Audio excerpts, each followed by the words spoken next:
Hello, everyone. You're live with Chris and Jeff on Your Bytes, Your Rights, session 12, the DarkNet and Data Rights.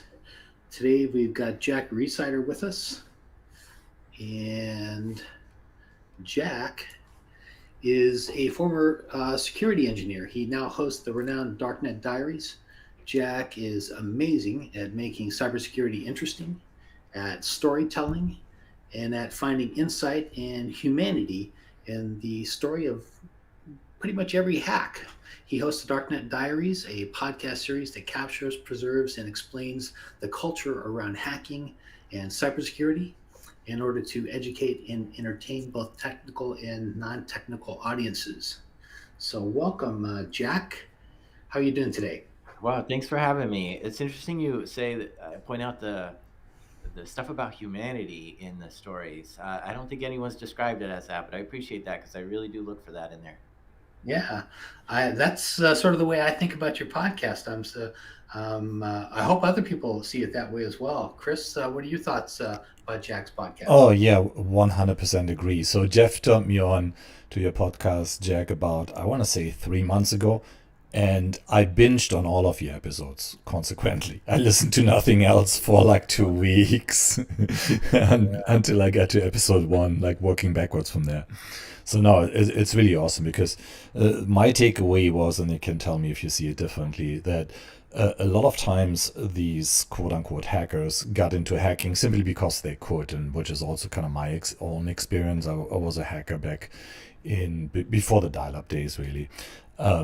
But only due to like experiments. It's like, okay, what can I do here? And I was in charge of the university's network at the time to some extent. And so I'm like just poking at directories to see, oh, what is in this one? What is in this one? And so forth. And so not ever with any malicious intent, just kind of poking around to see what's possible, essentially. And that was kind of the message that I think came through through a lot of the people that you interviewed.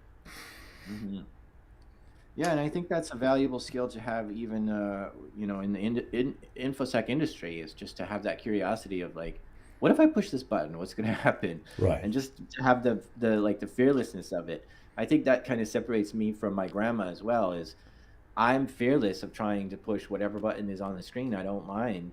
She's just like, petrified of like, oh, I could lose it all. I might not, I might not be able to get it back, and it could wreck the whole thing. And and she's got this like fear to it. But if you have that like fearlessness of, let's be curious and just push all the buttons and see what happens, then you'll get over that. And now you're in this experimental zone of just trying and exploring, and I think there's something magical about that. Yeah. Yeah. Exploring dark rooms. It's like, Yeah, yeah. You know, Jack, I was listening to a couple of your older, not older, I guess, a couple episodes a little further back. Was actually listening to Dirty Comms, where you interviewed Drew just last night, and what an amazing episode where you talk about some of the exploits that younger hackers are doing on Roblox, and it just sort of struck me how crazy it is that young people are sort of pulled into this, and it seems to me that they're not really even doing this because they think that the stuff that they're doing is wrong. They're just doing it because they can. Mm. Any Yeah, thoughts yeah, that way? they don't Yeah. really have that sense of something's wrong. When I think the thing is that you're on the other side of the screen, right? And when you're distanced, when you're able to hide behind your own screen, you don't have that sense of like, oh, I'm robbing someone right now, or I'm scamming someone, or I'm ripping them off. You don't have that face-to-face contact, and I think none of these kids would be able to do it in real life, to be able to just ask someone for a gift card and say, I'll check your balance for you, and then just take off and run with it. Like, nobody has that kind of guts. They wouldn't be able to like look back over their shoulder and see the person being crying and like, dude, you stole my money. So there is this feeling of like, behind the screen, it's just pushing buttons. And that's you talk about the humanity. That's the humanity of it. It's just a person pushing buttons on a computer. and those buttons they push could be the wrong sequence of buttons to land them in prison or rob a bank or steal stuff from people. Like, it's just buttons pushed at the right time. It's wild to think about that. Yeah, yeah. That reminds me of Cam the Carter. That story from a much earlier episode, and how he sort of got pulled into the carding scam. It seemed to me that that's sort of a common theme in a lot of these folks. They sort of start doing something, and they get pulled into this vortex, and before you know, it seems like they're just pushing a couple buttons, and then eventually they're a criminal before they even realize that they were a criminal. Mm-hmm. Yeah, you don't necessarily see it right away.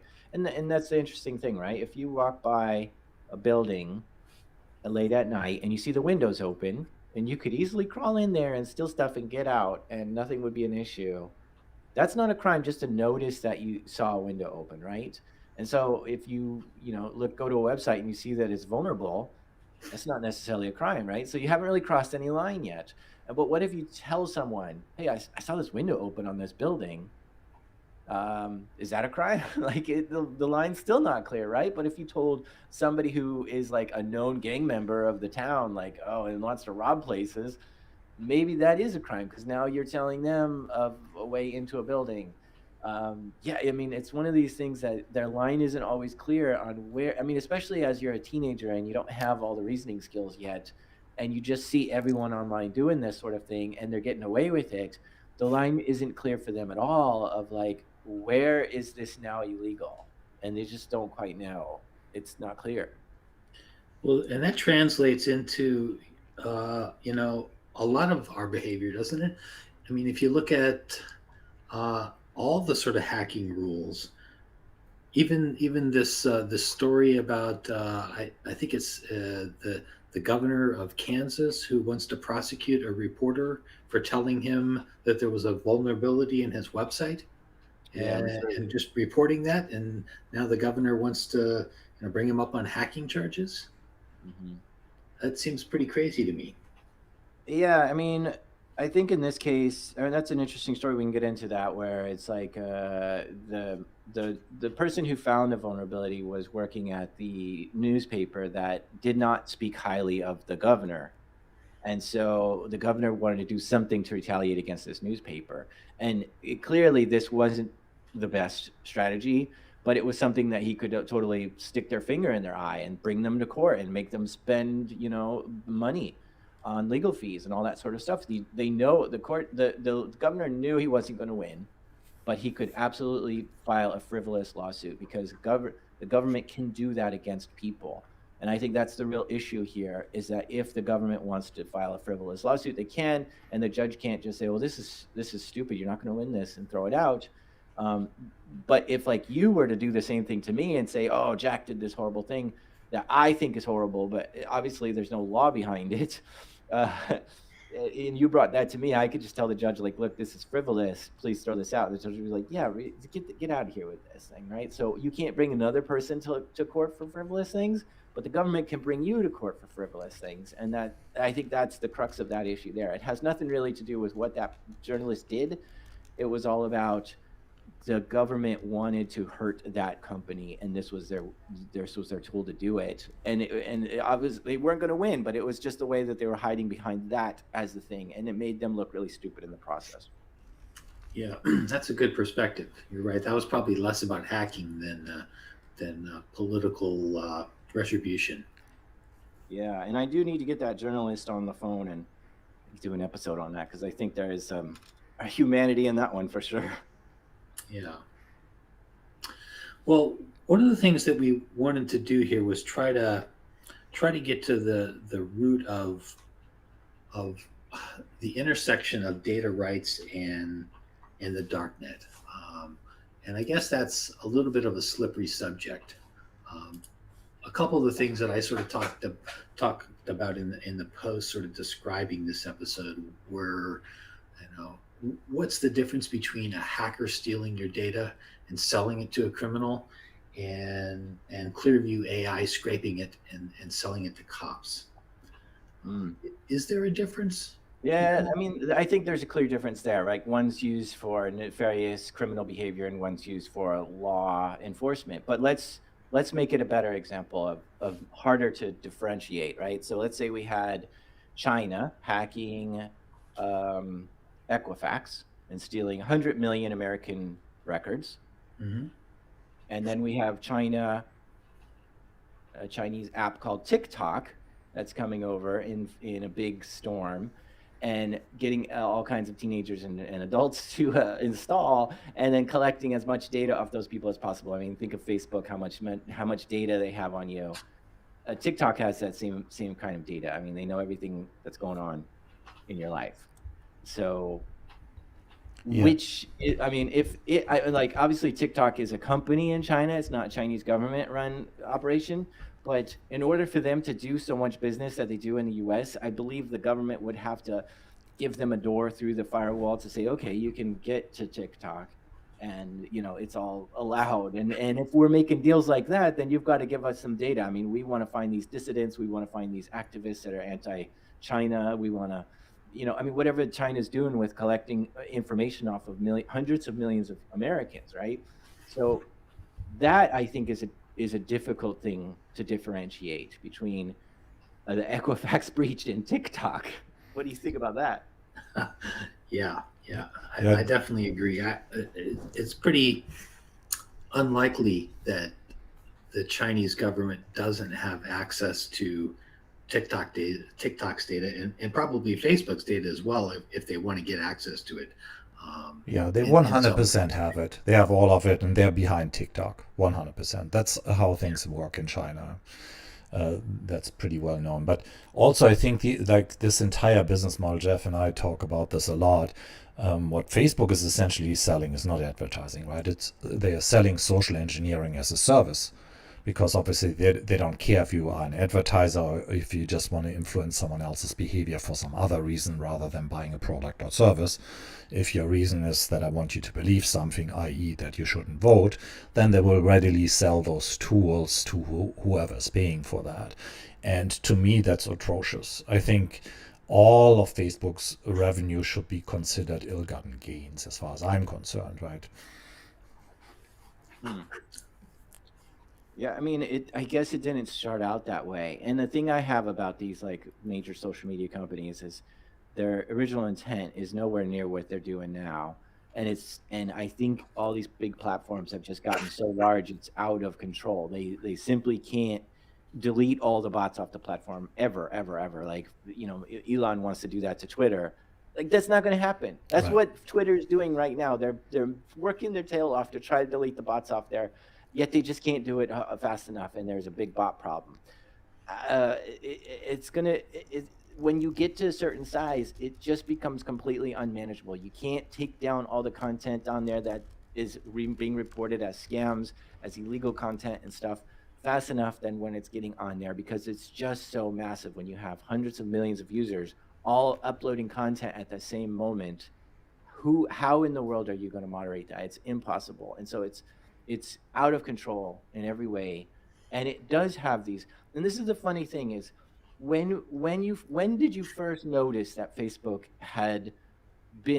was an evil company? Because for the first few years it didn't seem like that. It seemed innocent. It just seemed like you get on there and you share with your friends, and that's fine. It's only at a certain size. It only after it becomes a certain amount of influence. It only after a certain amount of problems, and we don't know those problems in the first few years. And that's what's fascinating about tech is like, I like crypto, but how is crypto going to change our world in the next 10 or 20 years? It might be an absolute disaster. But now it seems like, oh, it's just a great idea. And so it's hard for me to get behind certain products or ideas without having that long-term vision of like, yeah, that's going to be really bad later on. And I wish I had that foresight, but I just don't. Yeah. I mean, what we're seeing in crypto right now is a misunderstanding of the paradigm shift because of the original title of the Bitcoin white paper. People think it has to do with cash and cryptocurrencies, which was a terrible moniker, still is, because the paradigm that the Bitcoin white paper really just introduced is that you have complete control over a set of bytes and can hand over that control to a third party, so moving control over a set of bytes from A to B without needing a middleman, without needing a database.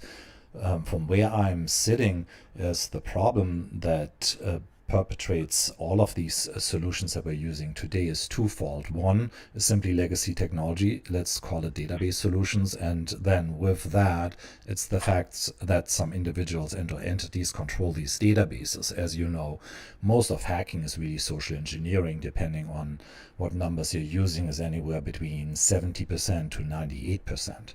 Right? So the only way to mitigate that is to not give a third party control over the set of bytes. So that's why my thesis is that we actually are in the process of reversing the topology of the web itself to where we only work on mapped cryptographic primitives, and anything else that's out there is essentially an unauthorized copy, which is specifically important if and when and where we are starting to issue new government credentials that are digitally native.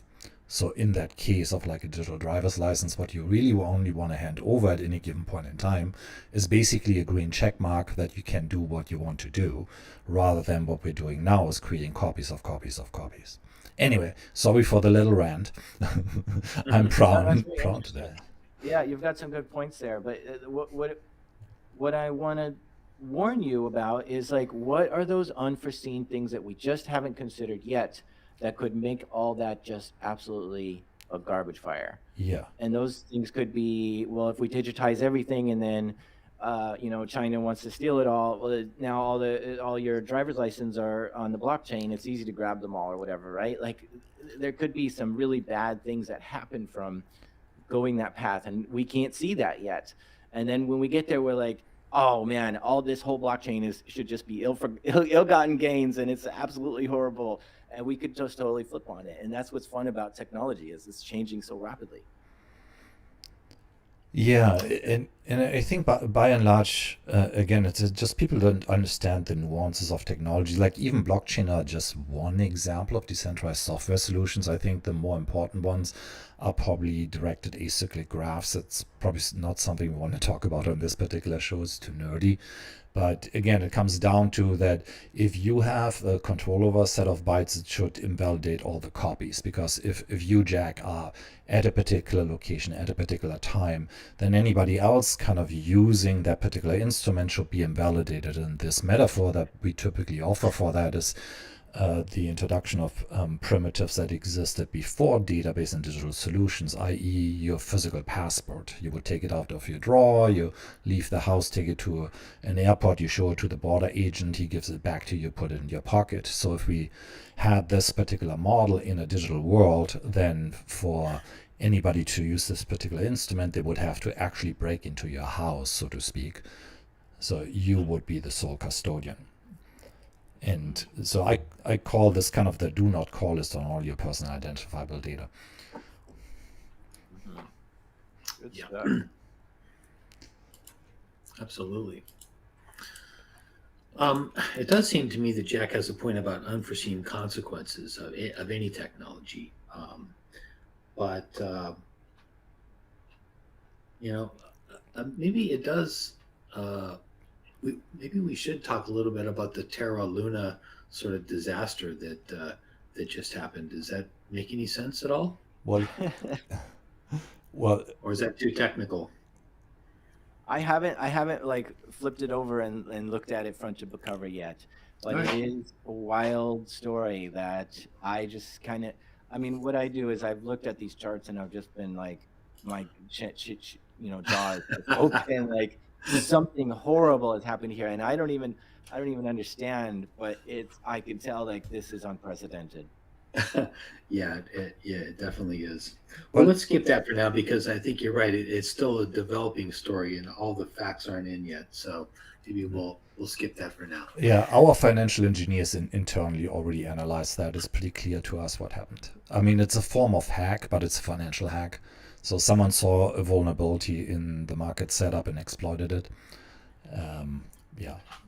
Again, we probably don't want to talk on this particular show about that, but to people who are financial engineers and have data analysts at their disposal, like we, it was pretty obvious what happened there and was kind of almost expected because of that particular setup. But you had to deploy a significant amount of resources to pull that off. Let's talk a little bit more about the hacking mindset. Um, are, is hacking more about challenging the system, about proving technical and social engineering skills, about exposing poor security, or is it just about the money, Jack? I mean, I think to define the hacker, it's just somebody who has hit some sort of roadblock and finds a way around it that's not the path that you're supposed to take, perhaps, right? So it's I mean, it's overcoming an obstacle, really. That's what a hacker is. Um, it's making your software do things that is saying no, you can't do that. Okay, well, I'm going to make you do that. So I'm going to find a way around, that kind of thing. And so the hacker mindset is just having that resilience, that persistence, wanting to complete this task even though that task seems like it's not possible, and finding ways to do it. And I think there's a level of curiosity there. Yeah, curiosity and persistence, I think, are the two biggest things that go into the hacker mindset. So, are these the guys that we should be hiring to build Web3, or are they untrustable? Well, hackers definitely. I don't have any bad connotation for the word hacker. I think we're all hackers. I mean, you can even look at, um, what's that one website, Hackaday or something like that? No, it's Life Hacks, right? So I mean, this is in a common vernacular. You'll see everyone, even soccer moms, saying, "Oh, I hacked the menu at the grocery store the other day," right? Like, you didn't hack the menu in my world of the way you hack things. But okay, whatever, because we got, a few extra dollars off of, if you order the meal this way instead of like that, when you add two sides instead of, then you get an extra dollar worth of food. Okay, cool. So yeah, I mean, I like people who can hit these obstacles and say, that doesn't phase me. I'm going to continue moving forward, and I'm just going to act like this isn't even here, and knock down walls, break through, and that's how we have technology breakthroughs, right? Is these people who are hackers that are just saying, that's the way we've always done it. Well, I don't see it that way. I see it as a different way. Let's do it a new way. And it's, well, that's not possible. Watch me. I'll do it. But I think what you're wondering is, well, what about criminals, cybercrime, people who are hacking for ill-gotten gains or whatever? Yeah, I mean, it depends on what your business is. Like, if you have a cryptocurrency company, you're probably not going to want to hire somebody who's a known SIM swapper that loves stealing crypto and is going to prison for stealing crypto. And now you're going to, oh yeah, here's where we keep our hot wallet and stuff. Like, this is probably not something you want to do. But yeah, I mean, if somebody was a teenager and they hacked some stuff on a video game when they were young and they got in trouble for maybe changing the grades at their school, then you know what? They've cut their teeth on this world. They know their chops. They understand the ins and outs of where security weaknesses are and could possibly point them out. So putting them in the corporate world could be very beneficial to you, because I mean, they were curious about this and persistent about this particular thing, cybersecurity, way before they got any education on it. And so these people have sometimes a head start on the whole thing. So yeah, I mean, it could really work out in your favor to hire some cyber criminals. That's really interesting. I think that question is going to really be an interesting one as we move forward in this economy. That's really interesting. Because, I mean, really, where do you draw the line? The more people experiment, as you've sort of pointed out, right? The more likely they are to cross lines that they probably shouldn't. But if they're not crossing those lines, how do they really get to be good at what they need to be good at, right? If you haven't asked those questions in your head, if you haven't crossed those lines, you're probably not developing your skills.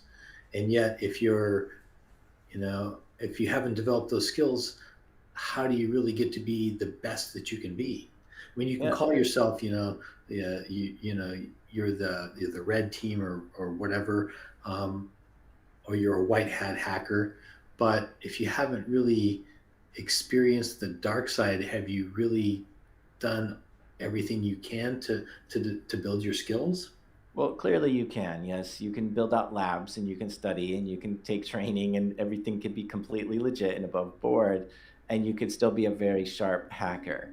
But what I worry is that the lab environments are slowly getting without out of reach, right? So when I was young, I used to go to the thrift store and buy like $35 worth of computer parts and put together a Linux computer, a horrible, stupid looking one that wasn't even like put together right, and that was my lab, right? It was right, nice and cheap and easy to assemble and stuff like that. um, and then when I got into network engineering, I was able to buy some used Cisco equipment for $5 or $10 each, and that was fine.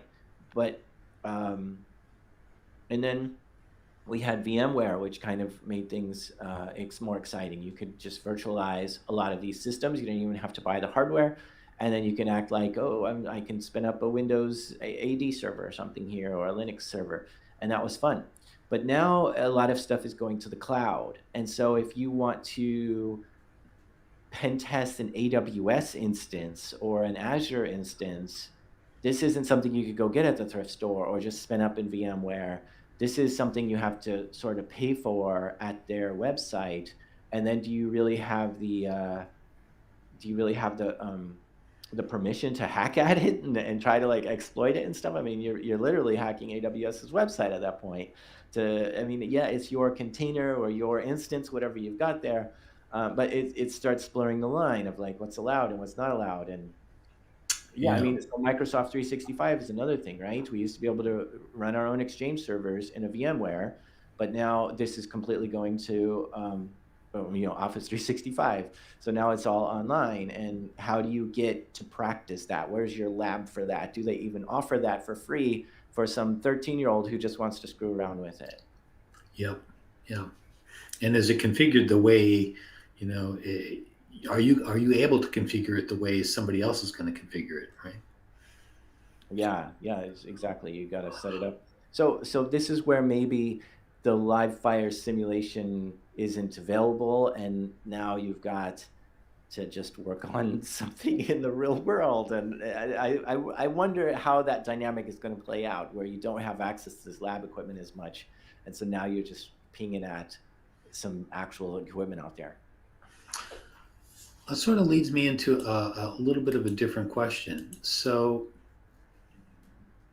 are hackers more supportive? The people that are playing around on the dark web, are they actually more supportive of privacy and data rights? Certainly, they're more aware of them, right, than the average citizen. Mhm. Yeah, I think so. I mean, they want to be subversive, right? They want to buy things with money that can't be traced back to them. They want to get that shipped to them in a way that's not directly to them. And they want to, buy and sell and interact and do trade and business all online in this sort of private manner. And so that's why they use the dark web to do that, and cryptocurrency and stuff, so they can, do all that. So I think they do have a strong respect for privacy and demand for it and need for it in order to conduct their business on there. Yeah. So yeah, I think so. I think of the dark web really as the real web. So I think what the population uses by and large is what I would call the commercial web, right? So that because when you're on Google, you're not really on the web. You're just a non-player character in a game called Google. Same on Facebook and so forth. Larger point there being though is that like as we are in the process of kind of fixing these centralization points, we're basically also protecting the endpoints. And I always see endpoints as the human beings, as in technology and software should serve the human beings. And if you think of people specifically, they who cannot use digital technologies or cannot use it freely because they live under authoritarian governments that use these technologies to oppress their citizens, and if they find out about certain behaviors, disappear them, then at that point in time you also realize as a developer, it's like you want to develop technologies with these type of people in mind. As in, can a person, a dissident in the Middle East, for example, use their technologies and not expose himself or herself to this kind of danger? So that's kind of how I think about technology. Chris, I always love when you talk about how using the commercial web, what we think of as the web, uh, people are really more like non-player characters. That's a really great sort of analogy. But I haven't ever actually thought about the dark web as being the real web. Um, that's actually a pretty great analogy as well. That's interesting. Yeah, I mean, it's this iceberg picture that you've probably all seen at some point in time, right? Yeah. Um, and I really appreciate, Jack, the way you sort of characterize hackers as being much more concerned about privacy. I get that sense too, because they're trying to protect their privacy. Maybe it's for nefarious reasons to some extent, right? Or at least some of the users. Um, but I think you're right, and maybe that's can we use that? Is there a way to use all of this concern for privacy on the dark web by this subgroup of people to advance privacy rights for all of us? Yeah, I mean, I think it does. Um, you've got you've got a lot of this stuff that is, people. I mean, one of the reasons why Bitcoin is popular is because it's got this privacy kind of yeah, it's kind of decoupled from the system, and it's got privacy built into it. And so, this is the thing I've heard on my show. It's like some criminals got into Bitcoin because, wow, this is perfect for, buying and trading on the dark web. I'm into this, and they were making money, and then they were just changing it for cash and saying, okay, that was cool. It's a nice tool to use that. But then after like doing that for years, they're like, wait a minute, this has a lot of potential. This is gonna change the world. And so they decided, instead of changing it for cash, let's just hold it. And sure enough, those people who had that sort of understanding that the usefulness of it was just so great that they went on to become millionaires in some situations, because they started out as criminals and ended up as just investors and becoming millionaires. Yeah, yeah. Yeah, I think some of that stuff does trickle through, right? They use PGP keys on the dark web, and they have other things that I think have come into the rest of the world. That's really interesting. Hey, we've got Chris Glandon with us, who I want to bring on stage and add him to the conversation as well. Chris, can you uh, request to be heard, and then I can pull you on stage?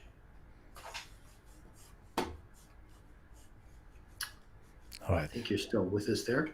Hopefully you are. We can go ahead and there he is. There he is. Okay. Allow to speak. Public service announcement. Don't use Bitcoin for any criminal activity. It's a terrible tool, by the way, to do criminal activity, because it's not anonymous whatsoever anymore. The herd immunity of that chain is long gone. I call herd immunity something where you do not attach any personal identifiable data to an immutable record, which should be obvious to anybody using technologies. It's actually very, very hard to stay anonymous. Yeah, I mean, I suppose it bears saying that just because you go on the dark web and just because you buy stuff with cryptocurrency doesn't mean you're anonymous. It may be harder for you to be found, but unless you're very very careful with how you do it, people can still find you, and it's very hard to keep the government from knowing what you're doing. Yeah. It's just incredibly hard. If they really want to find you, they're going to Oh yeah. probably find you. All You the know, three-letter agencies love when you use crypto for your crimes because they have all the time in the world to find you. right?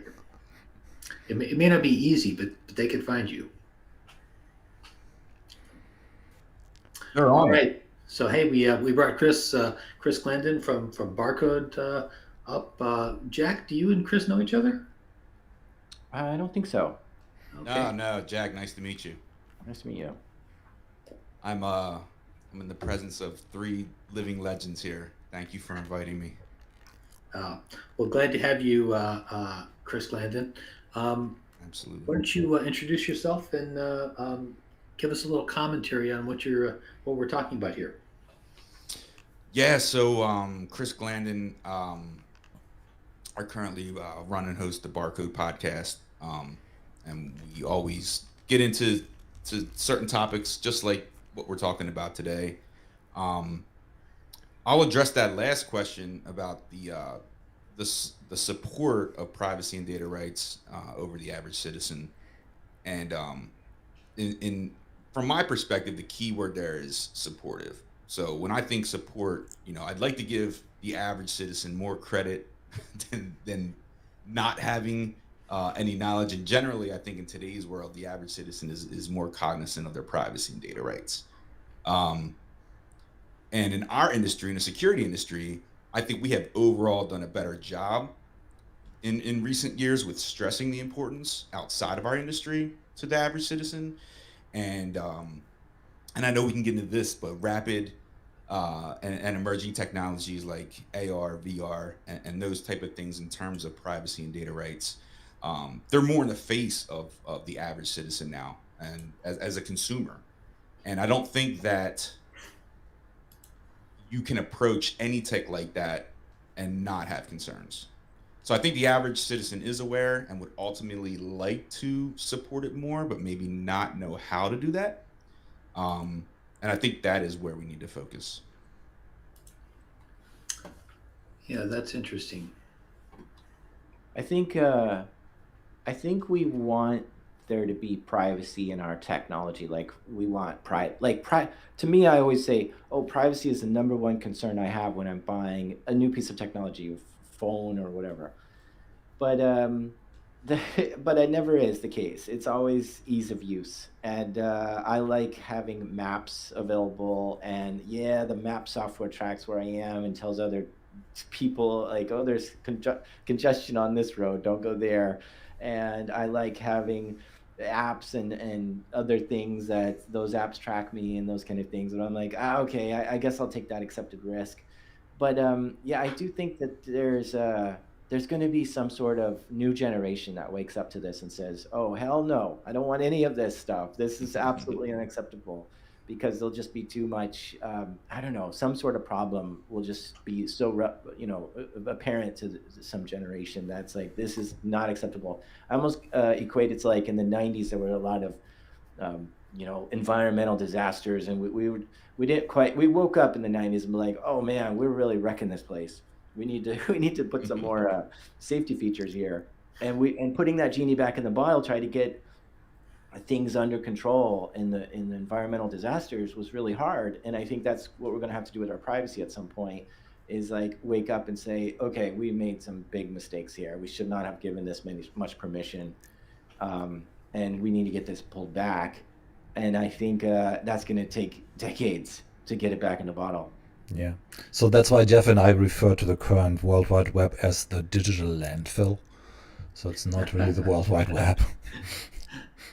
I think you're right, Jack. And my take on that is that people keep saying that let the marketplace sort of fix that problem. But the real problem is that there aren't any good alternatives to Google Maps. Um, because there's Google, and there's then maybe three or four smaller options that probably are going to still track you. So there aren't any privacy enhancing map solutions that we can turn to. And if you look at like Facebook, right? So show me a social network that has all my friends on it where I can, talk with them and network with them that isn't going to sell all my data. I mean, there aren't any. I mean, there are some privacy enhancing social networks, but nobody's on them. And so the real key here is that we need a way to have more competitors in these spaces uh, before people can actually choose an option that makes sense. It's not that people don't want privacy; it's that they don't have the real option to have that convenience and privacy at the same time, and that's the problem. Yeah, I agree. So how do we enable that? We have to either increase competition, or we have to increase privacy laws, or we have to get people to a point where they say, "Sorry, I'm not going to use maps because my location is too important to me." I think increasing competition is a good start with having a phone.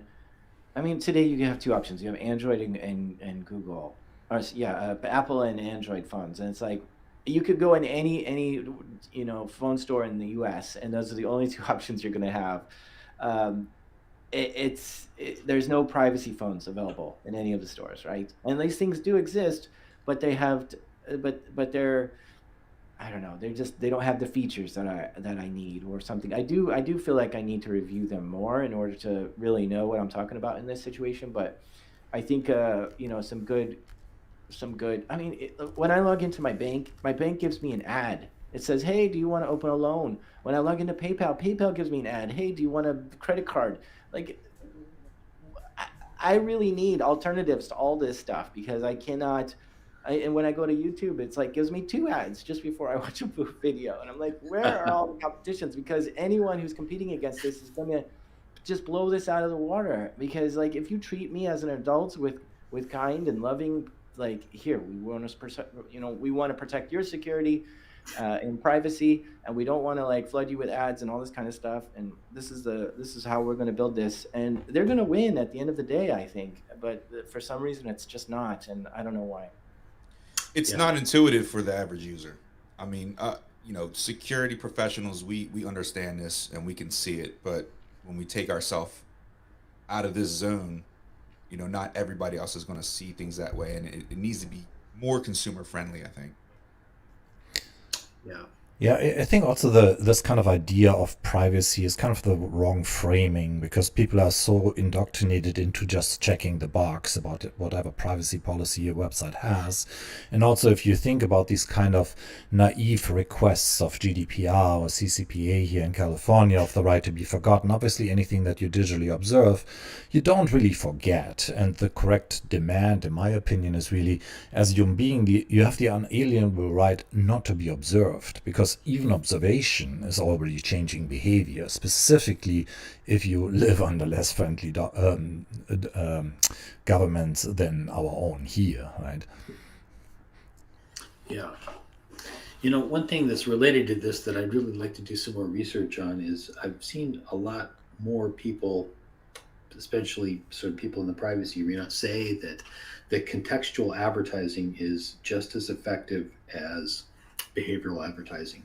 And I don't know if everyone here knows the difference there, but contextual ads are essentially ads that pop up when you search for a bicycle. It'll show you ads for bicycles, and behavioral ads are more like you search for bicycles and you get a retargeted ad for luggage that you searched for 3 weeks ago because they think you still want to go traveling. Um, and maybe you still want that, but maybe you don't. So obviously contextual ads can be pretty powerful, but what I really wonder is it true that contextual ads are just as profitable and efficient as behavioral advertising? We've been pretty much sold a bill of goods that behavioral advertising is the way things have to work by people that profit from behavioral advertising. But is that true? There's a lot of statistics that all of this behavioral advertising ad tech model just adds a whole lot of middlemen and eats up a whole lot of money. And there's a whole lot of ad fraud in there as well. And maybe it's not actually doing anything for us other than taking our privacy away. I think it depends on the medium, right? So, DuckDuckGo does contextual ads. It's a search engine, just like Yeah. Google, and Google does behavioral ads. It looks to see what you probably are interested in to serve you things that you'd like the most. And so DuckDuckGo, I mean, Gabriel Weinberg, who runs that, is always saying like, oh, it's just as effective. You don't need to know that this person's interested in bicycles when they search for bicycles. You see it right there. So give them an ad for that. But what we see is much more nefarious behavior on the ad companies, such as if you go into Target and you buy something with your credit card, they're going to store your name and your purchase history in a database that says, okay, this person just bought this. You don't need to have a Target account or anything like that. They know exactly what you just bought. And every time you come in, they know which store you're going to, what items you're buying, and this kind of thing. And they've got these sort of algorithms that when you buy certain things like unscented lotion and unscented soaps, then and some I can't remember some of the other indicators, but their algorithm says, this person may be pregnant because now their sense of smell is too much for them, and something's going on, and so then they start sending you coupons in the mail for your upcoming baby. And a lot of times they're right, that person is pregnant. And so now people are getting these coupons just specifically for the thing that's going on in their life. And this gets really creepy in my head of these companies are watching. Some of them are even watching where you go in the store and track your cell phone because it is beaconing out and doing all kinds of signals and connections. And they have things in the store that tells you how long, that can sense how long you've stood in front of this particular advertisement or a section of the store or something to see that what you're interested in, and then send you ads based on that in the mail. I mean, it knows where you live. They know everything about you. And when there's a database that knows so much stuff about you and that gets leaked onto a criminal website or stolen by China or something like that, it can be really hard. It can be really bad for people to be able to recover from something like that. It's horrible. Yeah. It's Certainly also terrible. just Go ahead.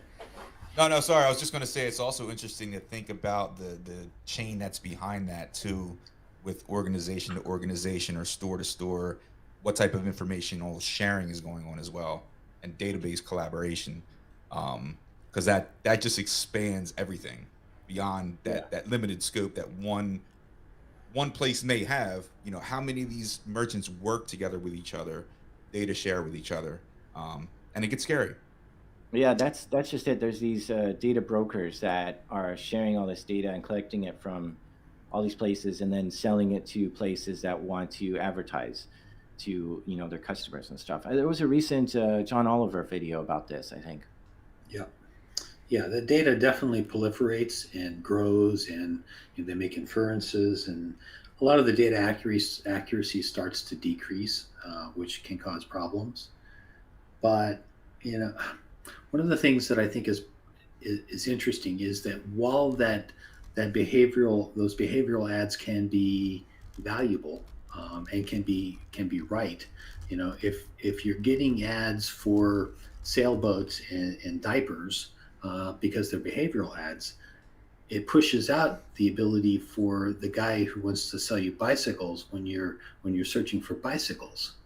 And so, if we were only doing behavioral ads, could that actually be just as valuable as everybody trying to fight over behavioral ads and give you, ads for behaviors, instead of the contextual ads?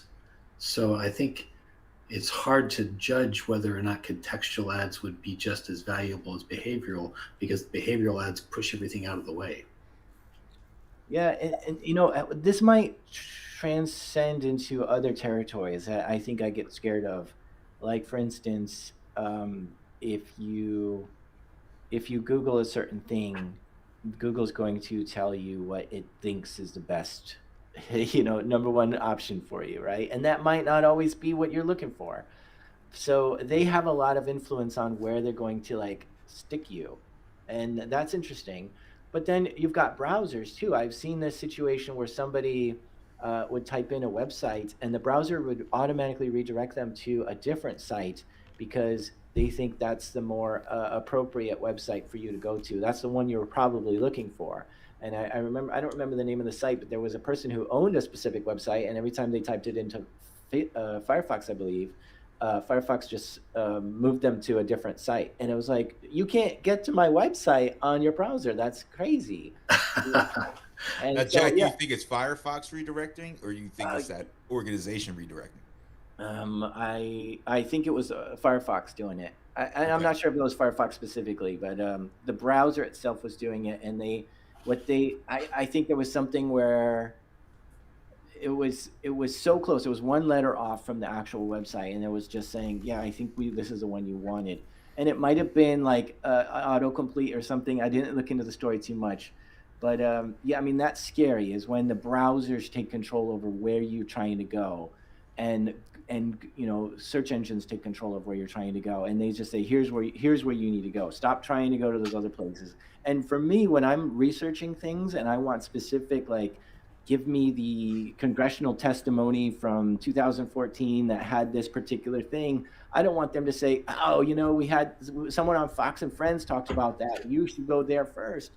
Like, that's not what I want. I want the actual testimony. It's on Congress's website somewhere. Where is it? Show me that. No, no, no. We've got this pundit who said something about it, and it drives me insane when I can't get to where I'm looking for a specific thing.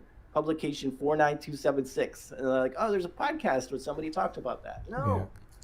Well, that's because we don't really have search engines today, right? So, Google is an advertising company, or social engineering as a service company posing as a search engine. But if you just do this experiment right now, you go to google.com, you punch just in one letter into it, top of funnel. I just punched in D, and the first result is Domino's. I haven't bought a pizza at Domino's or bought something at Domino's in my life. Right, so it's not actually suggesting something that's relevant to me, but that's relevant to them, as in it's more likely that they're going to make revenue from the traffic. So I'm simply top of funnel as soon as I put any letter into that particular box. It's not a search. I'm running a query against the advertising index, essentially. Yeah, it makes me want to build some sort of tool to be able to look at the internet like the way a computer would, where I can just spider to where I need to go, cross-reference six like terms and say where are the websites on here that point to these things or are sourced from these things. It would be really nice to have this sort of vision into the internet or into social media or any sort of website that I could just like use it as an API and not so much as Right. as Yeah. their. I mean, ultimately, we need to reverse the paradigm. Right now, we are under this, broadly speaking, push paradigm. We need to turn this into a pull paradigm, right? To make it most useful for you to pull in that information. So we're actually monitoring the development of an engine like this right now. So, and if and when this becomes live, which is probably next year, this is going to displace Google, and no one should be using Google afterwards. When what becomes live? Oh, that particular search engine, or this particular indexation tool that I was referring to, because it's specifically designed around you. Think about it from the perspective as you having your personal Wikipedia. Mm-hmm. So, guys, let's try to bring this sort of to a close. I've got a question for everybody here on stage. So, obviously, there's risks from people hacking, identity theft, and criminals just stealing your money outright. But we've also got a threat from surveillance capitalism. Which of those threats is more of a problem for us right now? What should we really be focusing our attention on? I can answer that first if you want. Mm-hmm. Go ahead, Chris. So, and I'll be quick. So it's an interesting perspective. I think, I think they both tie for last place, right? It's if you look at, in a ransomware attack, right? The attackers or the hackers. I hate to say hackers versus cyber criminals. I prefer cyber criminals. They at least offer you an option to purchase your data back or possibly purchase your data back. Um, and is it too extreme to think that surveillance capitalists might offer the same benefit one day? Like pay us X Bitcoin, and we'll remove your biometric data from our database. I mean, I can definitely see that happening. There is a data broker right now that is actually also acting as a privacy agent, and you can pay them to remove your data. Interesting. Yeah, that's an interesting perspective, Chris.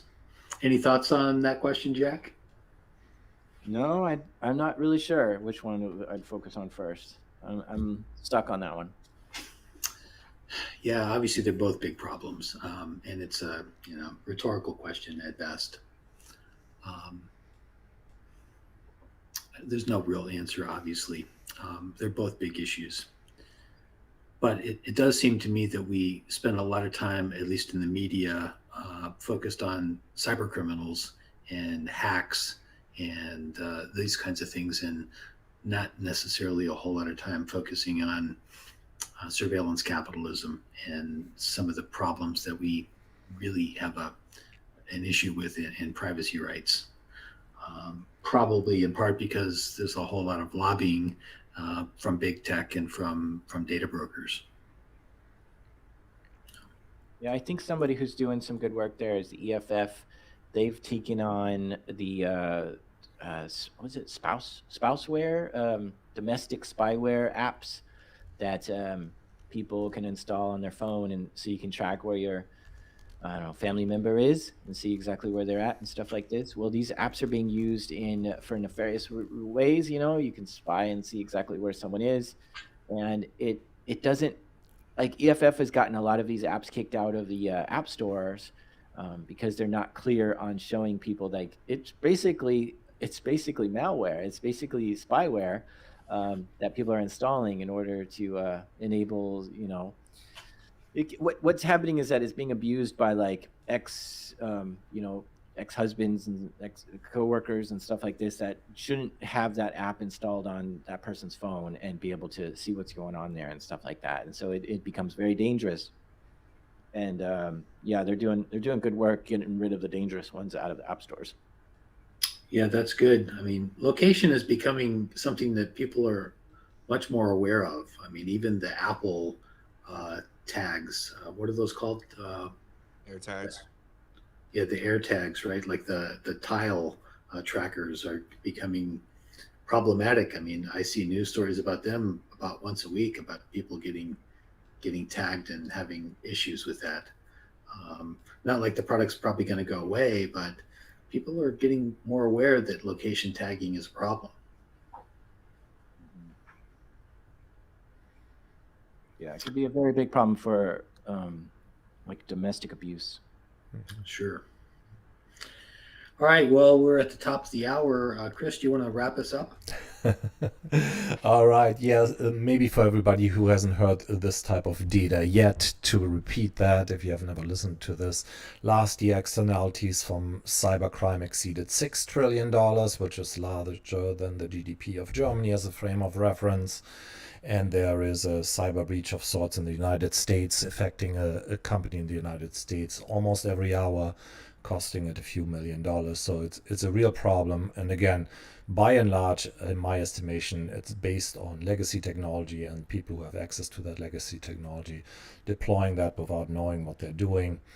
And I think there's a lot of business models that we are not seeing that can actually be developed to actually make money from that, right? From these insecurities, rather than what's happening now, where we have this kind of surveillance capitalism state. We need to do the opposite, right? So .com initially was developed for commercial content to live. As far as I'm concerned, that's the only level it should live. And as far as I'm concerned, social engineering as a service and/or advertising doesn't have a place at all on the World Wide Web.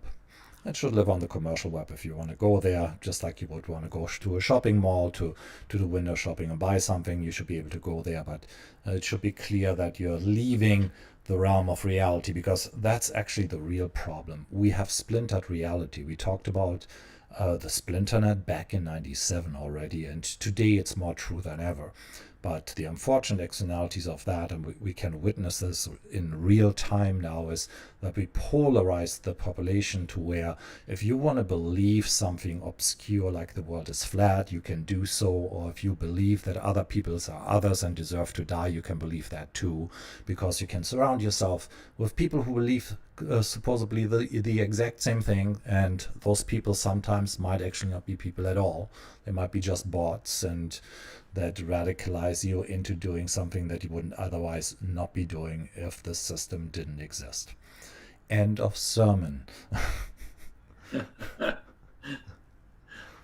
Great. Well, I want to thank everybody. Jack and Chris, thanks so much for your time and for your insights. And this has been session 12 of Your Bites, Your Rights. Yeah, and everybody subscribe to Jack's and Chris's podcast. They're awesome. Yeah, they're both great. Oh, wonderful. Thanks, everyone, and hope you have a great day and a great weekend. Take care, everybody. Take care. Take care.